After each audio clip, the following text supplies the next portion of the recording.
Hello and welcome to the exit interview. Today we have Julian Alcaraz, who is a husband, father of three, and co-founder of Street Parking. Julian, thank you for joining us today. Thank you so much. I'm glad to be here.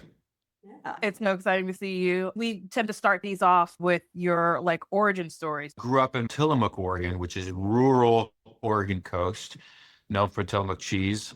And then at about 17, I went to Southern California and LA to go pursue becoming an actor. And then I found CrossFit at 22. And in 2017, we had started our what is now business, Street Parking. I'd love to talk a little bit about the acting pursuit in those sort of early days, what that was like in the beginning and what ultimately kind of pulled you to that career path. Of course. The way that whole acting thing came about was I was 16 years old, and they used to have these kiosks in the malls. I don't know if they have them anymore, called Barbizon. Oh, yeah. Yeah. And then my mother, I guess, had signed me up for like these tryouts. So next thing you know, one Saturday we're heading over to these like tryouts to learn how to become a runway model or an actor. Then my parents signed me up. They bought the courses, the classes. And then after you do the 12 classes, then you're like, okay, well, if you pay this much money, now you can go to a convention in the Hilton Hotel in Hollywood, and there's going to be a bunch of it's convention, actors, agents, casting directors, all this stuff are going to be there. So I went. And to be honest, the first year that I had gone, I had found no success because I didn't really commit myself to it at all. So then when it's over, they're like, well, they follow up with you. You can go back. We're doing one next year, but it'll be half the cost. It felt so bad that I said, hey, you know what? I had money in my savings account because I was already working. I had worked at Tillamook Cheese Factory scooping ice cream. And I said, can I pay for it? And can I go? And they looked at me and they said, well, are you going to drain your savings? I said, yes. So I spent $4,000 out of my own money. I went by myself and I really chose to commit myself for it. Well, after I did my sitcom trip, my read, an agent comes running out. He's like, I want to sign you. Where are your parents? And I'm frozen. So my parents aren't here. I came by myself. So I called my parents, said, hey, I have huge interest from this agent. Really wants to meet with you guys, wants to talk about what signing like a contract looks like before the weekend's over. They get in a car, they drive 14 hours, they come out after the weekend was over. We're getting ready to head back, and they look at me and they said, okay, it's very clear that if you want to do this, you have to relocate, you have to go finish school over here so you can start acting classes. And by the time you turn 18, you're going out to the world of acting. But we wouldn't come with you. So then I moved out there, finished school, and end up starting auditions, taking acting classes, and committing myself to it. At 19, things started really picking up. I booked this Hallmark film, got super excited. I had another audition for an independent film that shot in New Mexico, booked it while I was working at Hallmark. And it wasn't really about the pay at that point. You're excited to work. Mm-hmm. And especially as an actor, when you book a project that takes you out of state. Oh, yeah, that's a big deal. Awesome. I've made it, even though it's like $1,000 for 3 weeks of work. I don't care. And then actually, where it really got exciting was at 20 years old, I had booked the first big motion picture from MGM called the remake of Red Dawn.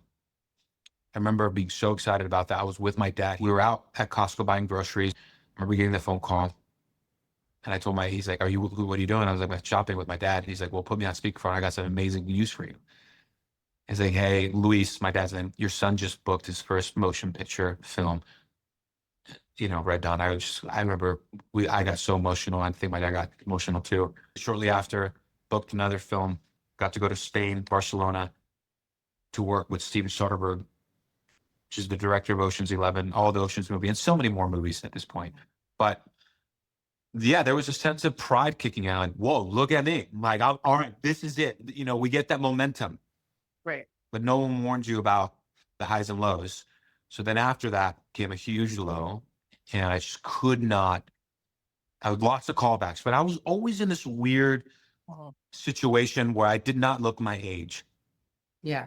I was 19, 20 years old. I think, Shana could attest to this because Yeah. I still weigh the same now as I did when I was 20 years old. Yeah. Me too. Yeah. So it was one of those things where the casting directors would just, I remember callbacks, they would tell me, Yeah. I want to move you forward. I cannot justify you looking like an 18-year-old. You look like you're in your mid 20s. And then I'd go out for these older roles, like early 30s, and then I had no experience going out for what a 30-year-old acts like at all. So it was just weird. It was a weird time. So how did you go from, being in that sort of typecast and at that point, what was your definition of success as a 19, early 20-year-old? Money, monetary things. Am I booking? Am I working? Am I making money? That's all it was. Like, I think it was so narrow-sighted. Because I wanted to prove to my parents and the people, especially in Tillamook, because I remember I had this one conversation before I left. There was this one high school kid who was considered the jock of the school and stuff like that, and the cool guy. And he looks at me, we're in the locker room changing after PE class, and he says, "So you're moving, huh?" I said, "Yes, I am." Like, okay. He's like, "Well, instead of saying, I wish you luck or anything," he's like, "You'll be back. Right. We'll be back." Back here. Yeah. Yeah, and I remember really, the fact I'm still holding on to it was just one of those things where I used that to fuel me. And not only I wanted to prove to my parents that it was not for nothing, that I was something. Right. Especially after that level of investment. Totally. So What was the evolution of going from that place, you're in a low, and then reinventing yourself and kind of finding the world of CrossFit? Or was that immediate and that was your new focus, or were you doing CrossFit and still pursuing acting? What was that journey like? yeah, there was a transition for sure. I was an athlete growing up. So the transition was, I go to the CrossFit Games in 2011. My brother takes me, and I'm like, I want to do this. Find myself really enjoying it, being good at it. And then during that time, CrossFit was still on the up and up. So the coaches there that were very competitive, they started taking me under their wing. It started feeling like a sense of community, because I had no community in the acting world, nothing to anchor me, to keep me driven on that, other than wanting to fulfill the expectations of my parents and my manager and my agent. Right. What was the genesis of starting street parking with your wife? Were you married by the time you started No. street parking, or? We weren't married officially yet by the time we started street parking. We knew of each other because we were both CrossFit competitors in the space. At the games. Yeah, at the CrossFit Games, right? Got it. And she was very well known as a personality in the space, very well known. And Can you explain, just for a second before you go into that, can you explain for people who don't know, because the world of CrossFit games is kind of its own ecosystem. Right. Yeah. So just to orient people a little bit to like just kind of how big that was and what that space was like a little bit. Yeah, I think the CrossFit, methodology in CrossFit was founded by Greg Glassman. I think the first games may have been in 2008, but it started to build a community because the methodology itself, CrossFit, ended up changing the space of fitness. It challenged the status quo of what people thought fitness looked like or what it was. It's Multiple power output disciplines. across broad time, work capacity across broad time and moral domains. And defining that, right? Because you can't leave fitness to be a subjective term. You have to define what it is, because you take a weightlifter and like a weightlifter is super, it can be very strong and can be very flexible and stuff like that. But is he missing this components of fitness over here? But what about an endurance athlete? Like, they're super in shape when it comes to going to running. However, what happens if you have him try to lift some weight and he can't really lift weight? So he's not strong. So is he that fit? No, he's just a really aerobically fit, but he's not strong. So when you take the 10 elements of fitness, gymnastics, whatever that falls under, you coin a definition. And then, because when you see the CrossFit Games to grow what it was, now it's on ESPN. You're like, whoa, that looks cool. I want to do that. Look at all the fandom you get. Look at the fame you get. So now I think maybe my interest around acting, like I'm seeking fame or some type of external validation, shifted because I felt like I could find it here. So fast forward, you guys end up in a relationship, and she has this idea to start street parking. What was that conversation like? Right. And what were the fears and excitements about that made you guys decide to move forward? Sure. So during that time, I was still actively competing in the CrossFit space. I had not qualified in the 2016 CrossFit Games. I was like, gosh dang it. So I was like, I was determined to go back. I was like, no, I will go back. So I was actively competing still. She was still working for CrossFit at the time and got a job for this protein supplement company as well. I was asking her questions because my training program wasn't working at the time. So she's like, you know, you need to have fun with your training again. Like, you need to focus on your weaknesses. And so I did it. I started having fun. I started going back and training out in my driveway, and I bought my barbell, some workout equipment, and started going for it. Yeah. So then Miranda was like, hey, what if we started a subscription business and just post our workouts that we're doing here that are super accessible. People can just do them in a driveway. And so she ran with it. She took the idea, reached out to the company, set up the platform, and came up with the name, launched it. The origin of I'm from New York, so street parking makes sense to me. Exactly. Yeah. Why street parking? It would be because if you have a garage gym, where do you park your car? So that's where the idea of street parking came up. And we didn't want to name it something that was like super cheesy, like, Right. you know, Elite Fitness or Optimum Fitness or like something. You know, Oh, right. we Right. like simplicity, and she, For your training elite. yeah, you know, like, okay. So I loved that, and she ran with it, and I just supported. I was like, hey, well, I became the Robin to her Batman, you know, and my wife. So to add context too, my wife's 7 years older than me, and she already had a very good grasp of social media at the time, where I was really kind of getting into it, which is so crazy to think about. You know, she was constantly posting on YouTube. That was a world she knew how to build hype around. So I was like, well, yeah, let's do it. And I would just, you know, we'd be in the demo videos, we'd shoot everything with our phones.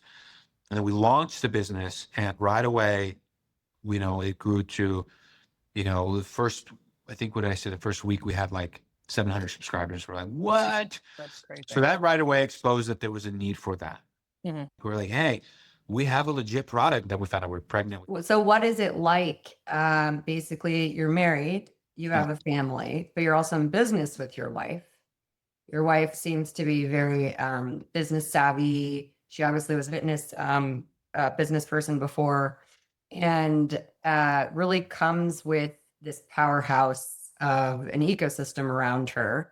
And then you're now fitting into that mold and then growing together. As a man, there's always the question around, how is it when you're in business with your spouse and you're with your spouse, and particularly when, you know, the woman is originally more of the, we'll just call it like the CEO for lack of a better term. And also, as being from, you know, the Latin culture, typically the man is more of the CEO of the house. So what is that like?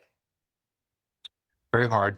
If there's wisdom to be gained from my mistakes, you know, now I have 3 boys, you know, that I have, you know, I'm there to help them become men and be godly men. And what does that mean? Right. I think, for starters, talking about the importance of relationships. And what is a relationship? Step number 1, right? What commitment means, what integrity means, what is living from your core values. For me, I was running a lot, and my comfort ended up becoming, you know, just this, I was constantly chasing external validation, you know, and just not good. And then what is marriage? What is marriage? You're talking about the difficulties in marriage, right? Not the beautiful parts of marriage. The beauty comes from all the ugly and the dying of self, right? Because nobody talks about 3, 4, 5, 6, 7 years in marriage and what that looks like. Because you cannot hide yourself in any relationship, whether it be marriage or, you know, a friendship. You get to know the quirks, the things that tick the person, and the ugly, the good. At that point, you know, what does vulnerability look like in marriage? What does partnership look like? What is supporting each other, not being in caring for each other, but not caretaking for each other? What does that look like? talking about what codependency can look like, Mhm. and then the unhealthiness of this, because, you grow up thinking like, oh, you want to rescue the other person and the other person rescues you. But then when they don't fulfill their duties as a husband or with the expectation you place on them, then you just like depend. Well, this person's, and now you're reacting off each other's emotions and like, I'm not doing well. If this person's not doing well, I'm not doing well. And then so that you guys live from a place of shame, Mhm. It's not good. So just because if you don't, what's going to happen is if you start business with somebody, a partner, then that exposes like so many dysfunctions, even with trying to run a business with your partner, Mhm. and then you tend to, uh, you will naturally lean, if you do not know how to work through discomfort and all of those things, you will start to run to your body's natural way of coping. As much as you try to fight it, as Mhm. much as you try to white knuckle it, it will catch up to you. It Mhm. will, because we all have it. You just have to identify what it is. For my wife, where we were not getting along, we're just constantly clashing because each one of us has our own. We didn't have defined roles. We're trying to each The operate business, you mean? in the business. Oh yeah, and the business became our number one. Right. It became a way, an outlet for us to avoid all our problems. Right. What Right. was All of the our order problems. of priority at that time? Yeah, it was the business, it was our children, it was then ourselves, and then our marriage. I think our marriage became the bottom priority. Oh wow. We tried, but anytime we go on dates, we talk about problems or how to try to resolve Sure. problems. And it just was like, we just could not see eye to eye. Mhm. So for her, it became seeking, would dive herself more into work then. She's like, well, Right. She's doubling down on work. her thing is she's like a performer. She's a perfectionist. Like, Yeah. What makes her feel a sense of control is feeling like she's in control of the business at this point. Right. For me, it was like, well, I don't I don't feel like I'm in control. So what am I doing? So go seek external validation, Mhm. and not good. What is that like being a perfectionist and then your whole business is based off of social media? So you're putting Horrible. Horrible. that part of you out there and then not showing the other pieces. How do you manage that? Well, we weren't. So there's the truth. Mhm. Until 2 years ago. Then eventually, I really if you do not have a foundation that anchors you, a strong foundation relying on your higher power. For us, it's Christ now. That's the only reason why we're still standing here in this marriage today in our family. But then it was ourselves. If your higher power is yourself, that is a weak foundation. Mhm. You are not meant to carry that much. So the analogy that was given to me was, you're a bridge, and we are broken bridges. Like we have cracks all over our foundation. And the more responsibility you throw on it, the more it exposes, and it's gonna eventually, you throw a kid on there, you throw a business, you throw a marriage, you throw all this, eventually that bridge is going to crumble and crack if you are your own foundation. Mhm. It's too weak. And that's what happened. Everything came crumbling down over 2.5 years ago. And eventually, and I think the reason why I had to get so much to that point, because God was like, you know what? In order for me to bring these two children of mine to their knees, yeah, because I know their personality. They are go-getters. They are strong, this type of personality, like very prideful, very this. And I'm gonna have to create something so big that they absolutely know that they can no longer do it on their own. Right. Right. It's interesting. We've talked to other people um about who've gone through just insanely overwhelming life challenges like deaths of spouses or challenges with children or businesses falling apart. And there seems to be and it sounds like it was like this for you. There seems to be thematically this time or moment where you just kind of have to surrender.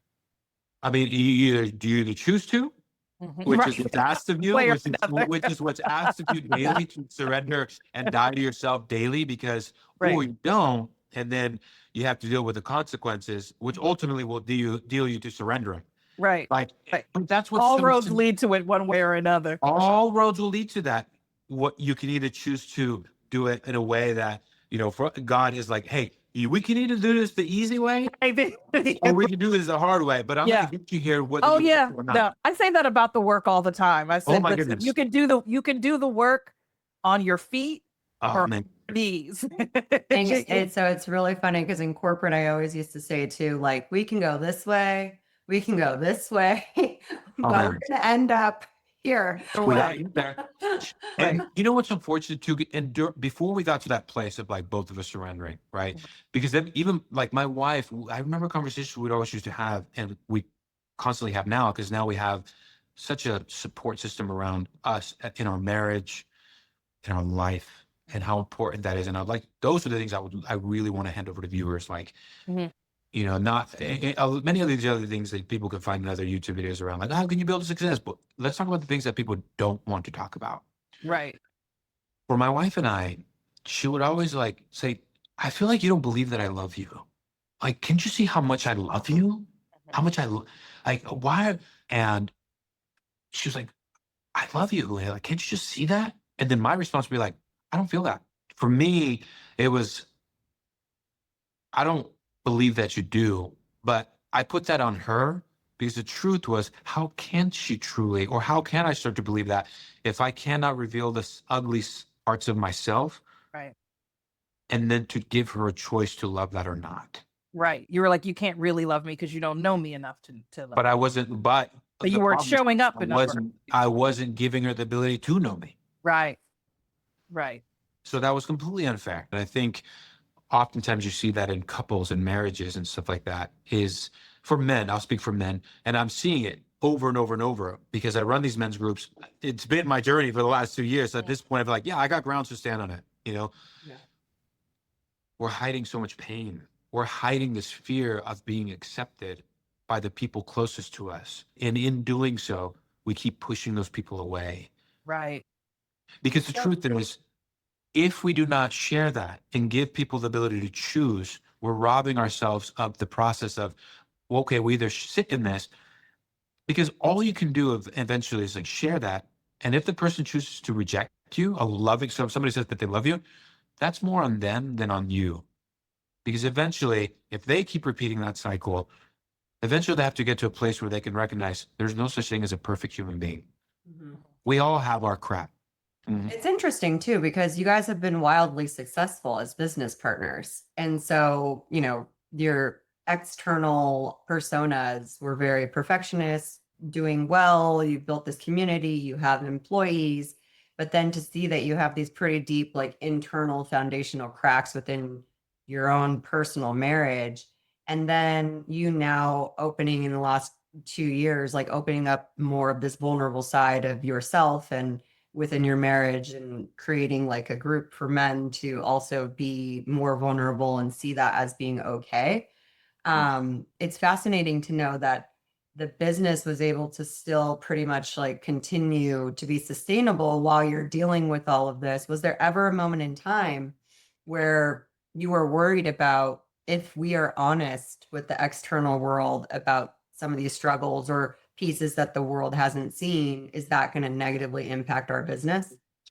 100%. I just want to give the shout out to my wife for is just her unconditional commitment and her grace, because if it wasn't for her grace, we wouldn't be here today. So my encouragement would be to get to a place to find the support that you need to get rid of the wedges between your marriage. 2 years ago, when my wife we were facing that reality check, are we going to do this? Like, how do I know that you're committed in this marriage? Like, what's different? Mhm. And I said to her, we need God, because I don't know what I'm doing. And the only reason I was able to persevere is just really taking the time to read the Gospels, read the story of Jesus Christ, and seeing what he's asking of us and operating under grace. Everything that was what I was reading was counter to the ways that I would tend to operate in life, which was through only my understanding and taking action under what my emotions, letting my emotions lead me. And all that did was lead to nothing but destruction. Mhm. Nothing but destruction and pride and ego and just bitterness and sadness, stripped me of all joy. We were like, you know what? We've been very social people on social media and on our personal pages. And when we chose to, share a little bit about our story, and we're going to give credit to Jesus. Well, what's one of the most controversial names out in the world? Jesus Christ. Whether we want to accept it or not, it is. And so a lot of people, because of the ways people have interpreted it, or what religion, people associate Jesus Christ with religion. And so when we said that, we had a lot of our community just completely leave. They left.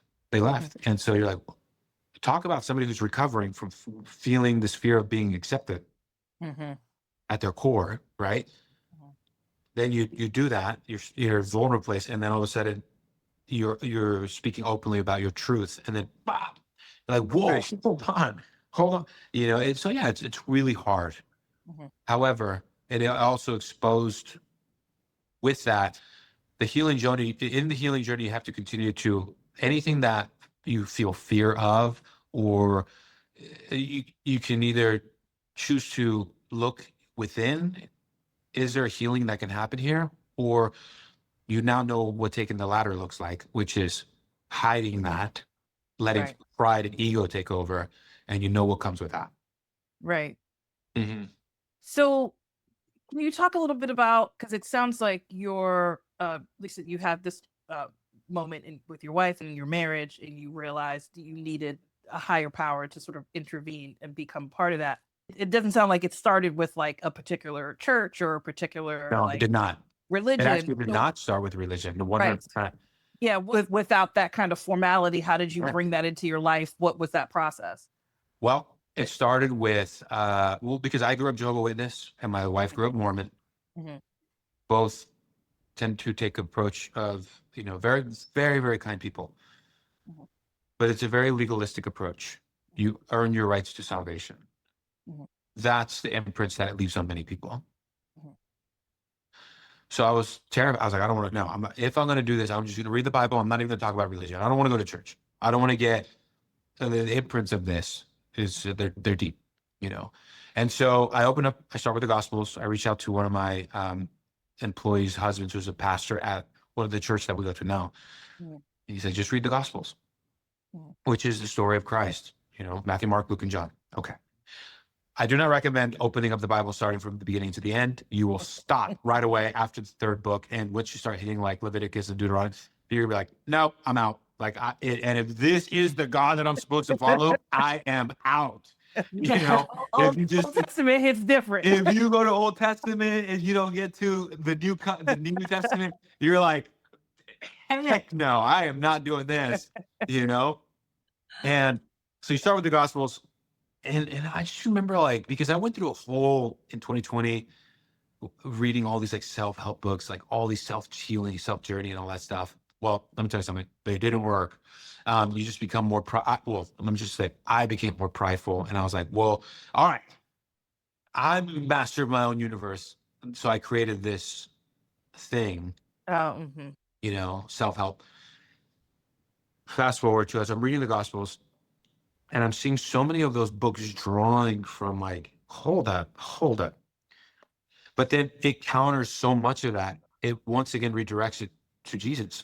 It was his sacrifice on the cross that makes it so that way we can now operate not from a place of shame, but accepting that we are sinners and that our Father loves us so much that he came down and died. He knew we were so broken that he came because he loved us so much. He came down and died for us, and knowing that we were sinful beings, that the only way that we had salvation was if he took the sacrifice and took our burdens, took us all, took all of our sin and absorbed it. You're getting this wisdom that sounds so loving and patient and kind and forgiving, and it comes from a place of humility. There's so much wisdom here of love, no judgment. The case is closed. He already died for us. Right. It's not up to us to judge anymore. Other people, So then after about 3 months in, I'm asking questions, and so you know what? Okay, I'm gonna step into this church here. I'm not gonna tell my pastor friend that we're going. We show up, listening to the message. Okay, vibing with them, just kind of waiting till the people come and be like, all right, now you got to go tithe. Now you got to go do this. Now you got to go do this. I was just so fearful of all that. But none of it came. It never came. Mm-hmm. So getting to a place where you have the ability to choose to operate from a place of grace and love is a way better place to operate in this world than a place that feels like you're compelled to do it. Mm-hmm. Because compelling someone to do something is not loving. That is not the voice of the Father. That is a place of the enemy wanting to like spit lies to make you feel shame and guilt. Like, well, I have to do this. You don't have to do anything. Mm-hmm. You can just be as you are, and you're a beloved son or daughter of Christ. Even us as adults, as we have children, talk about real-time experience like you can love your kids and also hey, I love you. If you do that, it's going to have consequences. Oh yeah.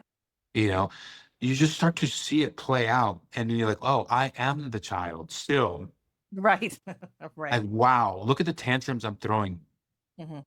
I don't want to do this. Mm-hmm. This person said this. My wife said this. Like, I'm so angry. Mm-hmm. Yeah, be angry and let me know. Okay. Right. Now let's speak. Now, how can we be loving? And that journey right there, I got to be completely honest, it really, that's what comes back to daily surrender. And it's so hard Mm-hmm. because you have to rewire and you start to recognize how weak your flesh really is. Because as we talk about these conversations, in our head, it all makes sense. You're like, yeah, okay, I Right. can totally do that. The practice is totally different. But then when your spouse hits you with something that you're like, Mm-hmm. Right. are you able to operate from a place of grace and where that's coming from? But again, talk about the support that you need to that. For the last couple of years, my wife has a therapist. I have a therapist. We every couple of weeks, every other Thursday, we come together and do joint sessions with her therapist and my therapist. I go to a men's group. I meet with my pastor every day Mm-hmm. to discipline. So you went from being a young man who was, just striving for fame, money, and success in that way, being sort of in that acting world, then building a business with your wife, and then realizing the perfectionist persona was masking your true happiness. And then when you kind of both came together and had some hardships, you reflected together and realized that the only way to move forward was to truly be your authentic self and to surrender and to have a higher purpose than just the business or money or material things. And that was worth actually losing some of your following base because you decided to commit to giving credit to Jesus Christ and being able to move forward as like your true self, and then accepting who's going to accept you and who's not, while also effectively running your business in that way. So have you found that your community, yes, some people left, but you've also gained others who have truly accepted this authentic way of life between you and your wife? To me, the people that left, it does hurt, and there's a grieving. Like, there's no part of me that like wants to celebrate that. We would like to be a light as to what truly walking Christ can look like for people that maybe don't have the same belief. Mm-hmm. Maybe they don't like religion. Maybe they, everything that they have fear of religion being, or their fear, like showing them that, hey, I accept you for who you are. Mm-hmm. Well, this is our journey. This is our story. We are not the judges here. So I hope that it may ease fears of people. And if they come back, it's open doors. It's like, welcome back. We've missed you.